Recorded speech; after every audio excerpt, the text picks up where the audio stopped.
Chris Jordan, welcome to Grow the Show. So excited for you to share with us today the lessons that you learned helping to grow and produce a podcast into the top 100 charts over a few years. But before we get into the actual tactics and lessons that you learned, can you give us just a little bit of background on what show you worked on and the role that you had?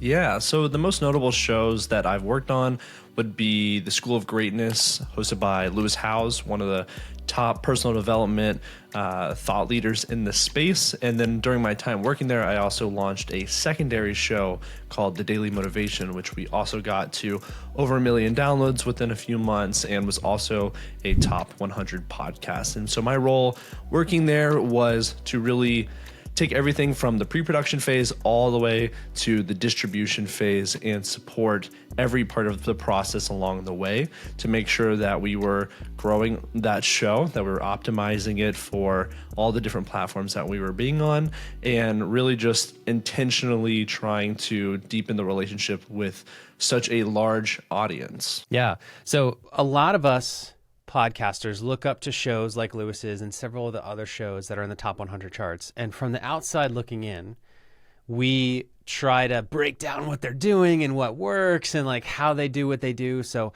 let's start by talking a little bit maybe about misconceptions that we might have about shows that are at that level. So when I say that, like what comes to mind for you? Podcasters early on in their journeys will look at the people who are at the top and they will say like, why should I start? I can never be everywhere all at once like they are. They are just really good at what they do. They crack the code. But I think the misconception is that a lot of these people that are really at the top of the game, millions of listeners, millions of followers, they have teams. They have teams that help them. Like I'm here now sharing my experience of truly like pre-producing and just producing every part of a podcast. And that serves those people at the top because that allows them to show up and be the talent, to do the great interviews, to do the great solo episodes, and really just teach what they, are known for and not have to worry about every part of the process. But I think where that hurts people is that they will say, well, this big person is doing this. I can never do that, so why should I even start? And the most important thing is, most of these people, if you take someone like Lewis Howes as an example, he had been doing the podcasting for over 10 years. Like when I joined, I think it was year 8. And he started out just like everybody else, one episode at a time, sharing it to one person at a time, making small improvements to the point to where he could then afford to have a team. And then that grows and that grows over time. And every big thought leader has a team helping them. So I don't think it's healthy to compare yourself to where they are and make that be a reason why it's not worth starting my podcast, because all those people that you're saying that, you're comparing yourself to, if they would have said that when they started, then they would have never gotten to the point now where you're looking at them and saying the exact same thing. Right. So let's, on the flip side of that, because what you're saying there is, it can be really intimidating to look at these folks that are 10 to 15 years in, got huge teams behind them, have massive distribution, and get discouraged. I see a lot of podcasters on the flip side, though, who see that it's super encouraging and inspiring, and they try to do today what those people are doing now. And may not see what you've said where like they've got a team of like 10 behind them and all that stuff. So what are some of the things that, shows like Lewis's that are at that level are doing that you're seeing earlier podcasters trying to do where maybe it's not time to do that yet? Yeah, I think that the biggest thing that I know you teach on this and we've talked about it is people try to do too many things at once. And so what happens is they spread themselves thin, and that leads to feeling, discouraged, feeling frustrated with like, I'm putting in all this work and all of this energy. But what's typically happening is they are, they're trying to post on X and Threads and Instagram and Facebook and YouTube and everything all at once just by themselves. And I fall into that trap too. And I'm like, I can do it. And then you try to, and it's just like, it's hard to be sustainable. And so I feel like the people that I've spoken with, and I know that you've had on the podcast, like I feel like the tried and true advice is going deep on just one platform, maybe two. But until then, like, don't worry about being on 7 or 8 platforms, because the people that you see that have people doing it for them. And so really just taking that weight off of you, I think, can be really helpful. Because I think, like, if you can go deep on the platforms that excite you the most in the beginning, your audience will grow faster. Your downloads will grow faster. Your trust with that audience, that, if you're doing better on Instagram than on X, it's like, just go deep on Instagram with your podcast, like promoting it and, participating, as you say, for like a quarter, and see how that works, instead of trying to post on 7 of them and you're getting just minimal reach on them, because you don't have the time to like stay up to date with the trends that happen to be on those platforms. Because if you try to stay up with the trends on 8 different platforms, I don't think you're sleeping. Yeah. No, you're not. Or you are, and you're just feeling bad about the fact that you're not getting any progress anywhere. Yeah. So, okay, let's keep flipping things over and say, on the flip, because I've heard online influencers say all the time that the people who are truly advanced are the ones who just, they never not do the basics, right? They're the ones that are consistent. They are doing the basic things that we tend to overlook in favor of hacks all the time. So kind of in the spirit of that, we've talked about the things that the big time shows are doing that smaller shows don't necessarily need to do right now. What are the things that you guys always did that you see smaller shows sometimes skipping? Yeah. What's interesting is, like, even at shows at that level, it is going back to the basics a lot of the times and the misconception here is that some people will say, like, yeah, it's easy for people with large audiences because everyone's going to pay attention and love them. And that's not always true. It is revisiting the basics a lot of the times of, is this episode interesting? Is this episode good? Is the title interesting enough to get people to click on it? Yes, there's this person with a large audience, so you assume everybody's listening, but think about your listening experience. Are you listening to, there's so many big shows in the world, and I don't think anyone here is able to listen to all of them. Right. Again, if you are, you're not sleeping, that's great. But in general, like, you're not listening to every single episode. And so even shows at a bigger level still have to win the attention. And so to do that, you go back to the basics of, is the title interesting? With the podcast being also on YouTube, is this thumbnail interesting? And is it making people stop everything they're doing and check out this episode? And then once you get into the episode, is it optimized for retention? Are people going to want to listen to this hour-long episode, sometimes 2-hour-long episode? And if the answer is no, then we see that in the data, and we would go back, and next time we tried that, we would cut out a lot more and try to optimize for retention. It is always those basics that help you in the beginning, and then even as you get bigger, when you think like, oh, we don't have to rely on them, I found that's wrong. And that actually surprised me because I had that assumption as well. But I think it's actually encouraging to know, like, we're all playing the same game. We're all focusing, well, we all should be focusing on those basics and never assuming that we're going to have this big audience or anything like that if we're not hitting those foundational pieces to win someone's attention. Do you have any examples of a time where you thought that a show or an episode was going to get tons of reach, tons of attention, and it didn't, and you found out it was because of what you just described? Yes. So I think that this is a mistake that a lot of people have. And we've talked to many people that, run through this, where they have a guest on their show and they're super excited. Like, this is going to crush. Yeah. And then the episode comes out and then their feedback is, it just didn't do as well as I thought. And I think that the issue there is we have this assumption that, oh, this person is famous and huge. Everyone's going to listen to this. This is a really big guest. But the title isn't optimized to win the attention. Maybe the first half of the interview, like, really isn't all that interesting. But as the host, people assume, like, people love this person, so they'll listen to anything.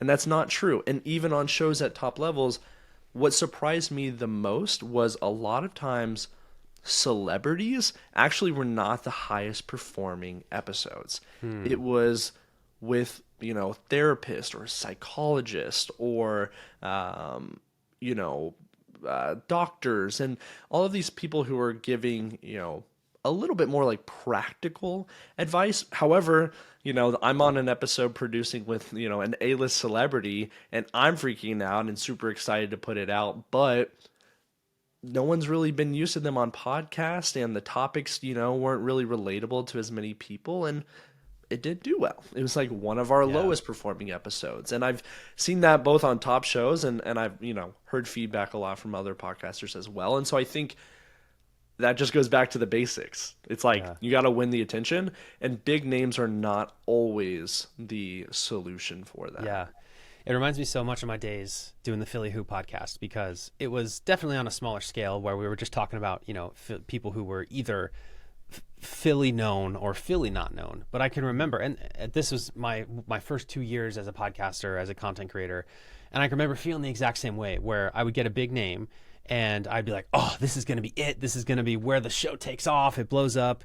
And then like I would interview the person and I don't know, it just like it wasn't as good. They weren't like really telling much of a story. It wasn't that great. But nonetheless, I was like, but still, we got this great, like it would be like a professional football player or something. And I'd be like, we got this great name. This is going to be great. Put it out there and it would flop. And then on the flip side, I would be featuring somebody on my show who I knew was not well known. And that episode would crush. And like what I took away from that was two things. Number one, when I had the celebrity, to your point, I would work less hard to make the episode good because I thought the person's name would just carry it. Mm-hmm. And then the opposite of that, the flip side of that, if I had somebody that I knew people didn't know, I would work harder to make sure that I like made it clear to everybody, you got to hear this. This is why, this episode's going to be so good. And then they would perform better because I did the job of, framing them up and sharing why they're good and all that stuff. So it's just so funny to say that because it rhymes exactly with what I experienced with Philly Who, which was a tiny, tiny show. And you're talking about the same exact impact on one of the biggest shows around. So given that, like the next thing to think about is once you learn that lesson, I imagine you see, celebrities aren't doing, bringing in as much attention as I thought. Does that change at all the way that you target which guests to invite or which episodes to make? Yes, but I think it depends on your strategy. And this has been a really big unlock for me that I think could help a lot of podcasters is, to me, I think there's different success metrics. I'd be curious on your take on this as well with your podcast. So one success metric, sure, of course, is downloads. How many people are checking this out? How many people are paying attention? And that's a great success metric. However, the other success metric that I think is really where podcast has given people more opportunity than any other medium is building a relationship with someone that you otherwise wouldn't have the opportunity to probably have an hour of their time to speak to. And with that said, that's where, there was these episodes that we would produce that was with, again, I'm talking like really big celebrities and really, important, powerful people in certain industries. And yes, they wouldn't always do the best on the, in terms of the downloads and the views, but that relationship carried a lot of weight for future things that, the host that I would be working with would act on later on. And so I think that, that is another important success metric that you just have to know what game you're playing in that moment. And that's what we did. There were some times where it was like, this episode might not do well, but I think if you build a really good relationship with this person, it will lead, like we talk about, every time you get, a certain person and they're connected to someone else and they can say, hey, I went on the show and I loved them, they'll be more likely to come on your show as well. And so that was where we just determined like, okay, are we going for views here or are we going for building the relationship? And maybe the views would be there. Like there always is some exceptions to the rule for sure, but we would kind of know, okay, which success metric are we going for? And then we would just try to balance, because we don't want downloads to like be low. You never want that. You always want them to, ideally be climbing. But if there's some people who are like, I don't think this will get that many downloads, but I really want to know them because for whatever reasons, it's worth it. Yeah. So what I'm hearing you say there basically is that even if you know that an episode is not going to get as much attention, it still could be valuable to have that person on the show, if anything, to have that person in your network. Exactly. Got it. Funny you say that. Literally 2 hours ago, I heard from somebody that I interviewed on Philly who is he's a cheesesteak mogul in Philadelphia. And we have those in Philly, like huge name, one of the biggest cheesesteak chains, which is funny because if you've ever been to Philly, they're all like basic male first names. It's Geno's, it's Pat's, it's, So one of those guys texted me this morning. I haven't heard from him in years. And he said, hey, Kevin, can you give me a call? And I'm just like, what? What? I interviewed him 4 years ago on the podcast. And somehow, I don't know, he wants something from me. And it's just a testament to, you do an interview, put an episode out. You just never know what's going to happen in the future. Okay, so let's say you do have an episode of the show that does really well. Whether or not it's a celebrity, you put it out there, it crushes, right? It gets tons of attention. You maybe hit a new downloads record or a new retention record. What do you do after that? What lessons do you take away from an episode that does really well? Yeah. So the biggest thing is like being able to make decisions for your show based on data is the easiest way to continue to get more wins. A really great example of that is one episode I had produced for the School of Greatness. We did an episode that was, it was like the 7 ways that wealthy people think that, poor people don't.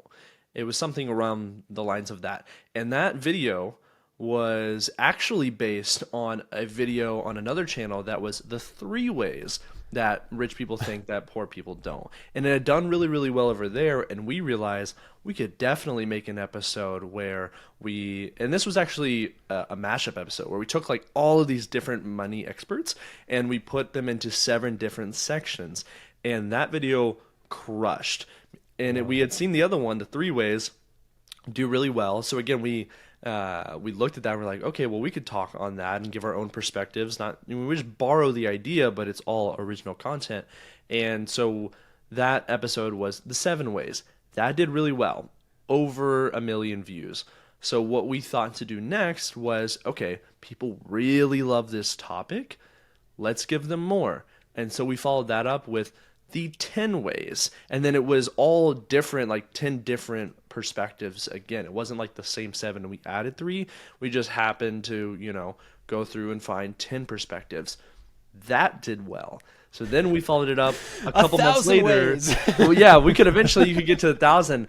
We followed it up with, I believe, like 15 ways. And that's where, we were like, okay, we hit the limit with this for right now. Yeah. But it worked for a long time.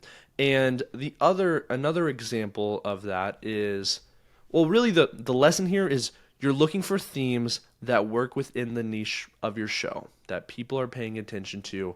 And then you're looking for ways, okay, how can I not repeat the exact same thing, but you're repeating the theme, right? People loved 3 ways to learn how to be rich. So they were definitely more inclined to learn 7 ways. And then they were open to learning the 10 ways and then open to learning the 15 ways. That was repeatable. The other theme that would work really, really well for us, and you've probably seen this a lot in the personal development space, is this keyword of unlocking the power of your mind. That is like a very popular mindset focused type interview.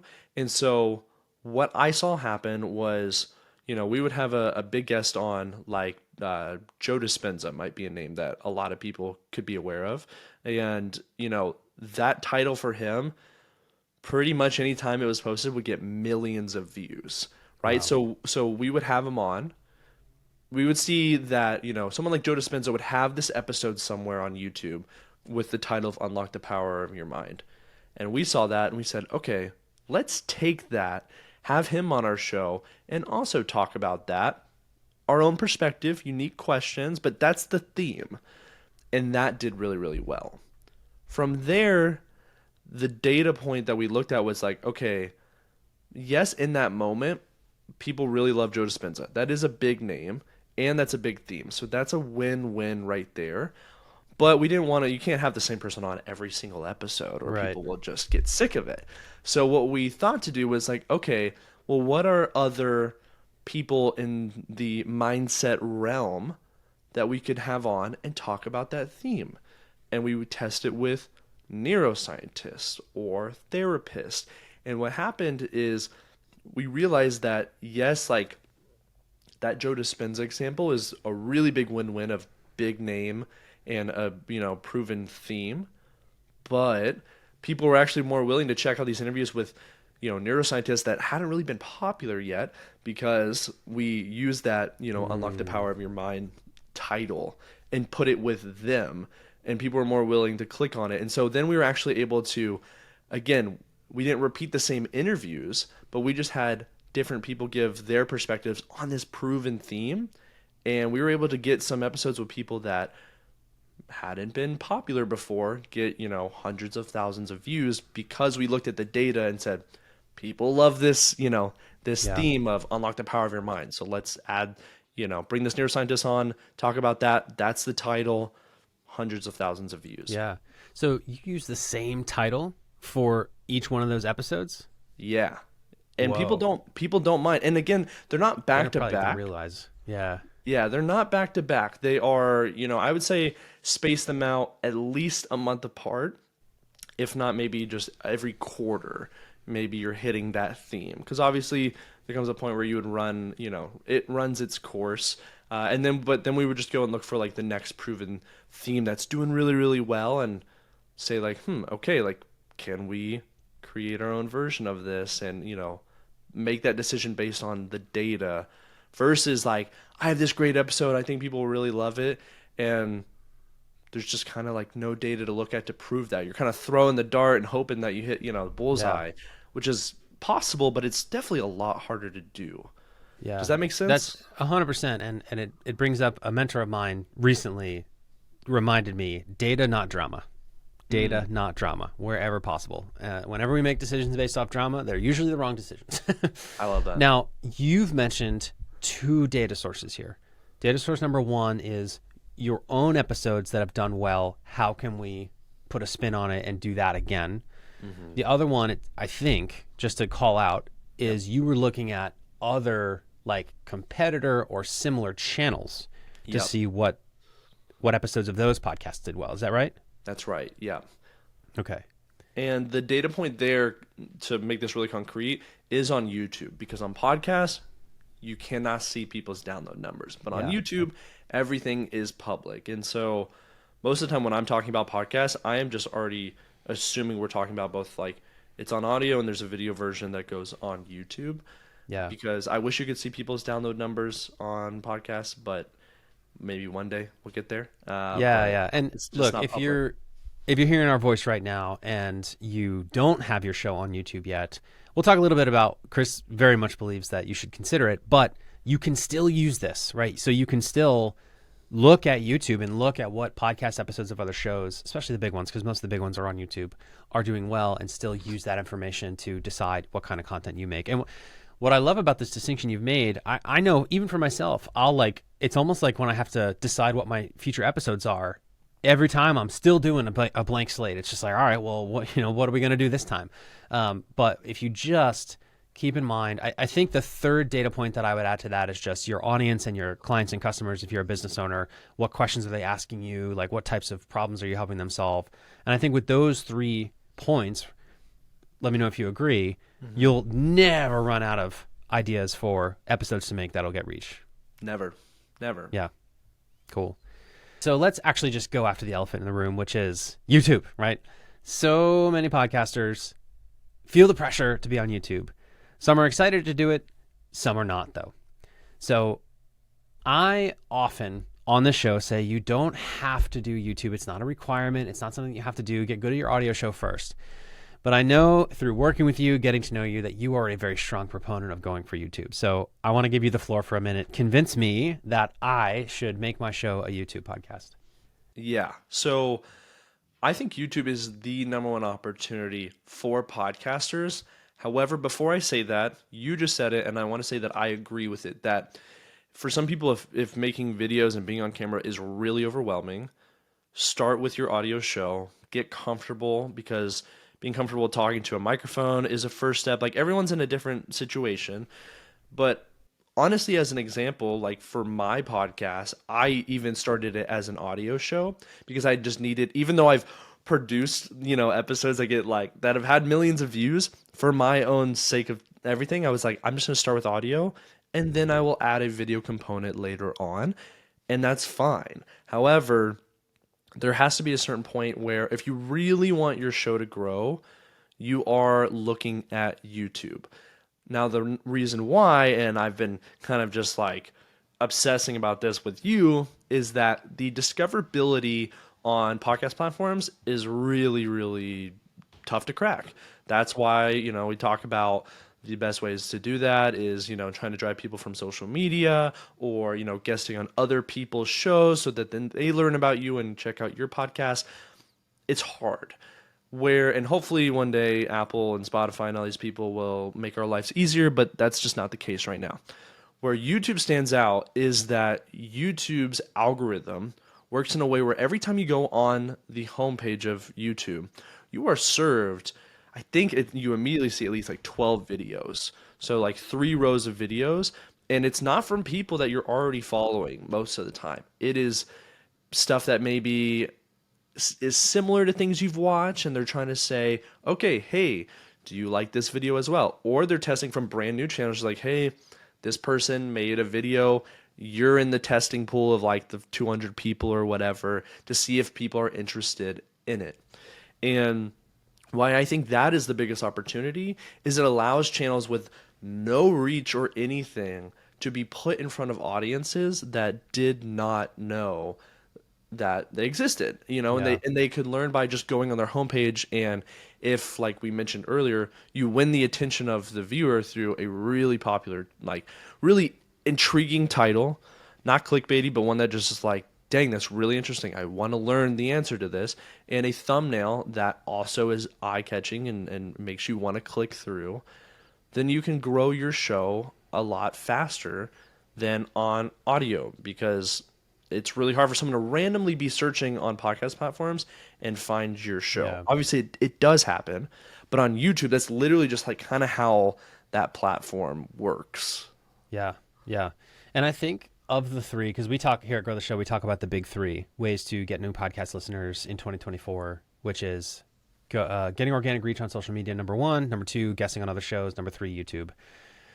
YouTube, I think, is the most difficult one to start with because you have to learn lighting and video and all that stuff. But it's also, I think, the one that you have the most control over because the organic algorithms on social media seem to change by the day. And podcast guessing, you rely on other podcasters to have you on, right? And Yeah. actually, get listeners to that episode or whatever. But YouTube is the one where you actually are able to engineer growth, like that.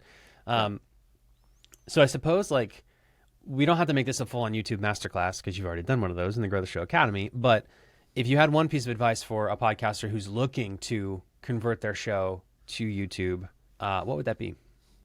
Yeah, I think that the biggest thing is really don't worry about over obsessing of making it look great. If you happen to be watching this on YouTube, you could look at our setups and be like, well, Kevin and Chris have,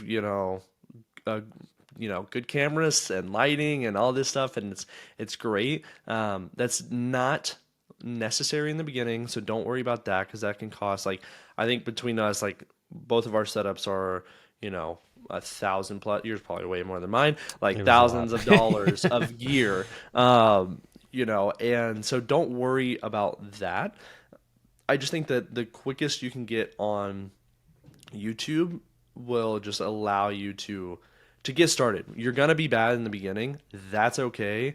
There are times where I still am like, am I good at this? I don't really know. And then, it's still a back and forth every day. But just start. So if you have like a webcam if you have like a MacBook, or if you have your phone, like just record with whatever you have and get that on YouTube with your podcast.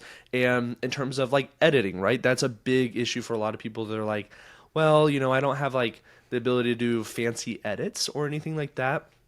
What we've been talking about, Kevin, recently is like there is a shift in content Totally. right now where people don't want flashy. They don't care about things being thrown in your face constantly, and it's almost like too ADHD to like keep up with. It's like Totally. no, they want conversations. Like Yeah. this whole episode we're doing here is conversation, and we're just trying to be interesting and be of value and just entertain people, but we're not doing flashy stuff here. Yeah. And I've seen episodes where it's not flashy, but it's interesting and it can still do really, really well. A very concrete example of this for me is I have a channel that sometimes I just like will make random videos where I'll just kind of like train of thought. I saw someone make a video as like the number one skill in the 21st century. Their example in this video was by a guy named Danco. It was about copywriting. That was his skill. I saw that. I was like, that's a good title. It's doing really, really well. I could see that. I'm going to make my own version. Same title, most important skill in the 21st century. My perspective for that one, I just talked about creativity. That video, one shot, no editing whatsoever. But the title I saw was proven to work and was very interesting. And I wasn't copying him. He talked about copywriting, I talked about creativity. But that title had worked for him. And so it was on a brand new channel. And that video got over 1,000 views, which is not a lot for some people, but for some people, that is a lot. Yeah. And that video had no editing. And nobody was mad that I took the same title because it was a very different take, completely different. But Totally. that was a thing I wanted to try and test to be like, where I can say where people are like, well, I'm overthinking. I want it has to be fancy. I'm like, look at this one. Like this is like Yeah. over 1,000 people watch me talk for 15 minutes straight with no cuts whatsoever. Right. So don't overthink it. Just Yeah. get started, and then we can work on the next steps. Yeah. Excellent. Oh man, I'm getting jacked up that you're here to help with the Grow the Show YouTube because there's just so much more we could be doing there. And I so overthink everything. Like I even overthought this setup. Let's move away from YouTube for a second and talk about the other one of the other two big three, which is podcast guesting. You've worked not only on Lewis's show, but you've worked with some other big name creators as well. Can you talk about, do you agree? Like, is podcast guesting something that you think that podcasters should utilize? 100%. And this actually, it was great because when we met, I was like, oh yeah, I'm so great that like this is one of the core things you teach, because I didn't realize it until I saw it happen, and then I was able to like repeat it. So very concrete examples of this is, you take someone like Lewis Howes, the School of Greatness. Everyone knows of that show. They're like, yeah, but it's a big podcast, and if you happen to be in the personal development space, and it's sort of like a legacy podcast. However, 2 years ago, Lewis put out a brand new book, and so what happened when people write a book, they want to go and talk about it. So we did a whole podcast tour. And what was interesting is all of those dropped around a similar time, around the launch of that book, because we were trying to create what I like to call a marketable moment, which was like, okay, book is coming out, all these podcasts are dropping, like everybody's just hearing about this book. That's the idea. We're all seeing this with different people dropping books every single week. But what was interesting was not only was the book doing well, that book actually went on to be a New York Times bestseller that week. That's awesome. What I loved even more was like, wait a second, our podcast, which was like sitting in the top 100, sometimes like, at least top 200, suddenly was like top 50 of all podcasts on Apple Podcasts. And I was like, interesting. Not only are we selling this book, and that's a win, but our podcast has gotten more listeners and new downloads this week than any other week recently. And I was like, that's really, really interesting. And so then that's when I was like, we need to apply this actually like every quarter, at least every other quarter, to go and do a podcast tour. But then I had the opportunity to repeat it. And so this is where I'm like, when I met you, I was like, this, you're so right. I worked with a guy named Dr. Benjamin Hardy, who is, we love his books, really, really great guy. And I worked with him for his book launch to get him on a bunch of other podcasts. Dr. Benjamin Hardy did not have a podcast at the time, but he did have a YouTube channel. And so I was like, I'm going to take all your YouTube content and I'm going to actually repurpose it on a podcast feed, because I think people would listen to this on their drives or anything the same way that they would watch it. Like, it's equally enjoyable. And so I launched all that before he went on all of those podcasts to promote his book. And then what happened was pretty much a brand new show, had like less than, 1,000 downloads, started to show up on a bunch of podcasts around all the same time. And a brand new show rose up into the business charts top 100 on Apple Podcasts. And that was like the moment where I was like, oh, okay, this is a repeatable process. Now, yes, the only caveat to that I think is important for people to know is, yes, there is guesting on other people's shows, and there's guesting on other people's shows that have bigger audiences. Because I think sometimes people say, as a concrete example, Dr. Hardy was like, I want to do 100 podcasts. And yes, like, he's got an audience and has a lot of relationships, so he can leverage this a little bit better. But I told him, instead of 100, with your busy time, what if we just went on like 30 that had probably the same amount of audience reach as the other 70? And that's what we focused on. And we did that, and that's what pushed his show up into the top business charts for a couple weeks, which, as a brand new show, was like really, really awesome to see. Yeah. And then a lot of those people stuck around for a while, he continued that show. 100%. And I think something that I hear out of that we can apply to literally everybody who hears us right now is, we talk here at Grow the Show all the time about getting on shows and getting on podcasts. But what I want to highlight there is that you said pay close attention to the audience size of the shows that you're aiming to be on, right? Because I've definitely seen it where podcasters get on 200 shows, but they were all shows that really don't have any listenership. And you can tell that, like, when you show up for an interview and the podcaster's not well prepared, they reschedule it like 4 times. Like, you're like, oh man, this definitely doesn't have an audience. And those people unfortunately burn themselves out on podcast guesting and really didn't get anything for it because they didn't really reach anybody. So it sounds like what you're saying is, yes, it's important. You still want to hit a certain amount of volume with your podcast guest appearances, but maybe volume isn't the most important thing. You want to combine the right amount of volume with actually impactful shows. How did you figure out what those 30 shows were as opposed to the 100? Yeah, well, so we had a target of reaching out to a bunch of like the top, like pretty much what I did was like, okay, he has a business book. Let's go to all the top 100 business podcasts and reach out to all of them and see, what sticks and what lands. And obviously there's so much nuance there, but as an example, like, we could do 100 shows without, quantifying the amount of podcasts, or, a person like Dr. Benjamin Hardy could go on Ed Milet's podcast, which is another one of the biggest, personal development shows. And when that happened, that was like one of the ones that really boosted it up in the charts, because that interview just did really well, because that's a really big show. Now, obviously, it's not easy to go and book a massive podcast. And there's a lot that goes into that of, who you are, what relationships do you have, what audience size do you have. Like, there's a lot of things that can make you more attractive to bigger shows to book you as a guest.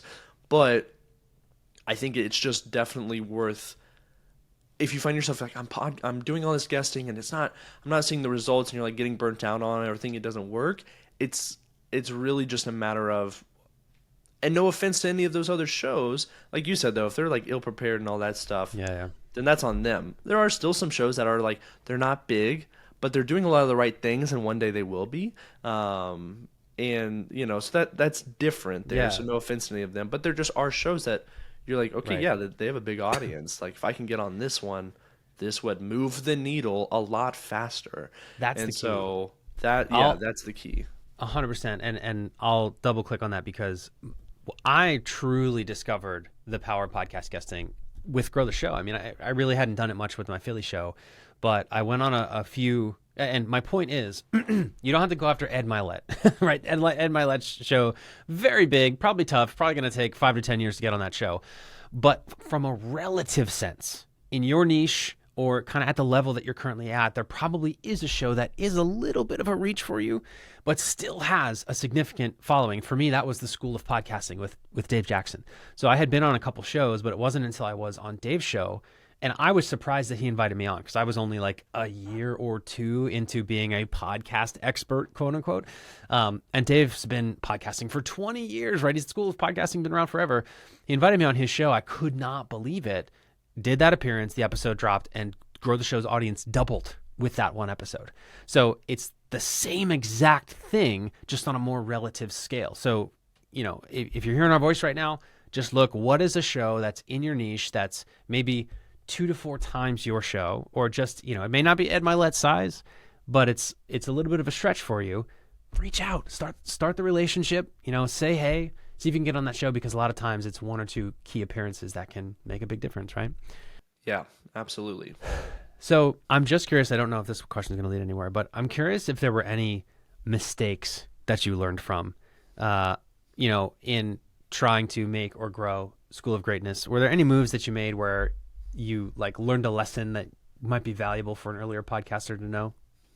Yeah, I think that even at that level, the lesson of trying to do too much, it doesn't serve you. And the example of that is we were testing some things where it's a little bit different, but a show like that has a bunch of interviews, we would do what I said earlier was we would do mashup episodes.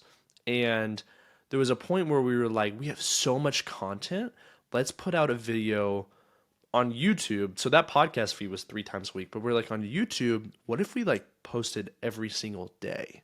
And we tried that for a couple of months where we posted, so it was 2 brand new interviews a week, and then the rest was repurposed content put into a mashup form. So it was a specific theme about money or maybe health or relationships.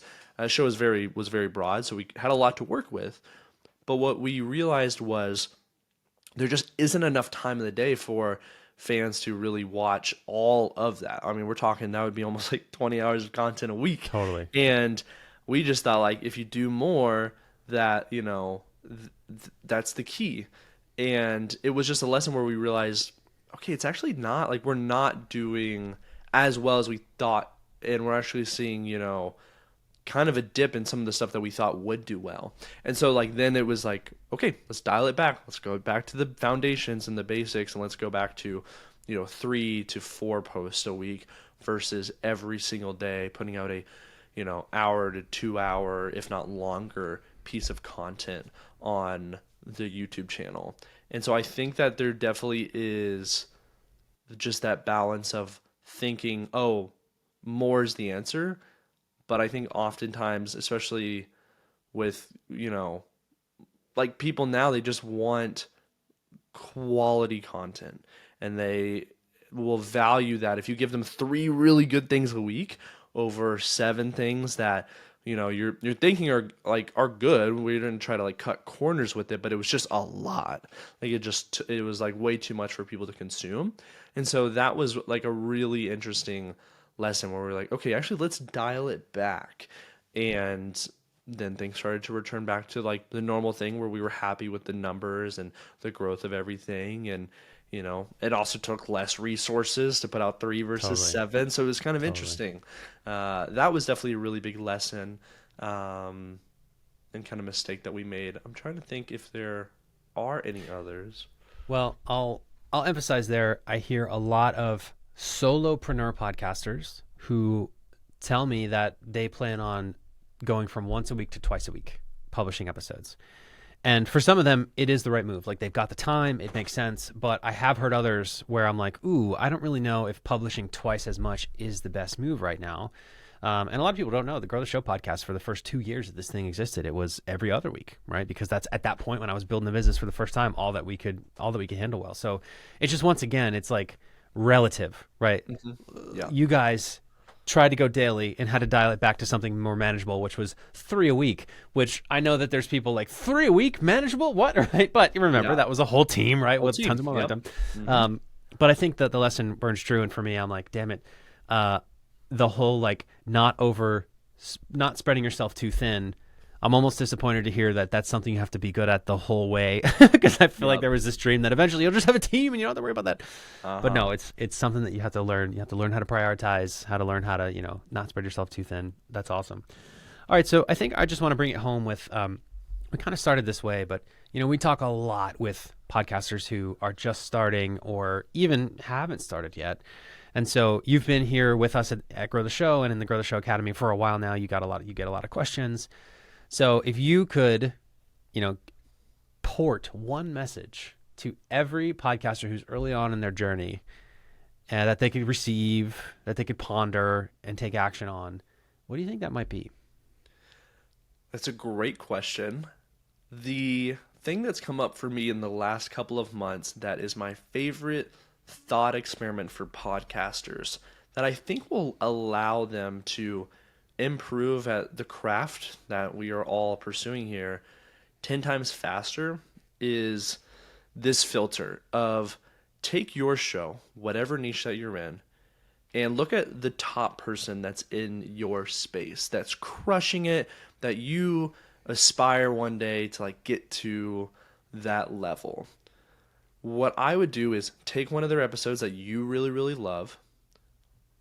I would say look at their, if they're on YouTube, take their YouTube video, and it's through this filter. It's if I put up my episode next to their episode, which one are people going to click on? And you can look at, your title, and if you're on YouTube, your thumbnail. If we're just doing audio, your title and their title. And if you are honest with yourself, if you're like, I think that they would win, then go back to the drawing board and say like, okay, what tweaks can I make to my title here? If we're talking about YouTube again, it's like, okay, my thumbnail and my title compared to their thumbnail and their title, what's better about theirs? And how can I get it to where eventually I feel like 90% sure maybe I would win the attention of the viewer. There's not a 100% success rate on this by any means, but when I've coached people in Grow the Show Academy through this, every single time, if they're honest with themselves, they're like, you know what, you're right, I wouldn't click on mine yet. And then the next week they come back with their new and improved, titles and thumbnails, and they're like, okay, I think I'm getting closer. And we're having people where suddenly a couple weeks later, their podcast and everything is truly 10 times better Totally. before you even get into the episode. And so then just the second part of that is now listen to the episodes. And what about it, about this like person at the top is better than yours in terms of storytelling and, the questions that they're asking, and just getting to that point where you also say, I think my episode's like up to par with theirs, if not better. Like there are times where we see people that are maybe at the top that have been there, and you're like, I think, I won't tell anybody that, I won't tell it to their face, but I'm like, I think my stuff's pretty good, like have some Yeah, confidence about it. And I find that when we've told people that in Academy, that it has transformed the way totally. that they are showing up with their content and their podcast, and just allowing them to get better 10 times faster. It, again, there's no 100% success rate, but it's just kind of thinking about your show and your content through that filter of putting it up next to your, competitor, if you will, although it's more just like person that's in your space as well. Yeah, And saying like, would someone click on mine over theirs? And totally. improving that week by week. I mean, there's just no way that you wouldn't get better. Yeah. Chris, this is awesome, man. So excited to have you here at Grow the Show so that we can. I mean, dude, you're the man. You're so smart. So excited to have you here. Tons of actionable advice. If anybody wants to learn more from you directly online, what can they do? Yeah, so I've got my own podcast right now. It's called The Podcast Game. Very similar in terms of like just talking more about podcasting. So, if you just want more things about podcasting, I mean, you and I, we share a lot of the same beliefs, which is why, now I'm supporting you with like Academy and all of that, because like we just I don't know. We have a great energy together when we're talking about Totally. podcasting because we're both obsessed with it. But I do some episodes over there if anyone's interested. And then I'm most active on LinkedIn. It's where that's my one, like we talked about earlier about not spreading ourselves too thin. That, other than just publishing the podcast, that's my one platform that I'm focusing on going deep on. And then eventually we'll expand. But I like to, really try to practice what I'm sharing with people because anytime I'm like trying to get outside of it, it's like, oh, nope, I was wrong. Let me go back to the Yep. basics and Yep. listen to what I said on, Grow the Show's podcast. Yeah. Awesome. Chris Jordan, Grow the Show. Thank you so much for being with us here today, man. Thank you for having me.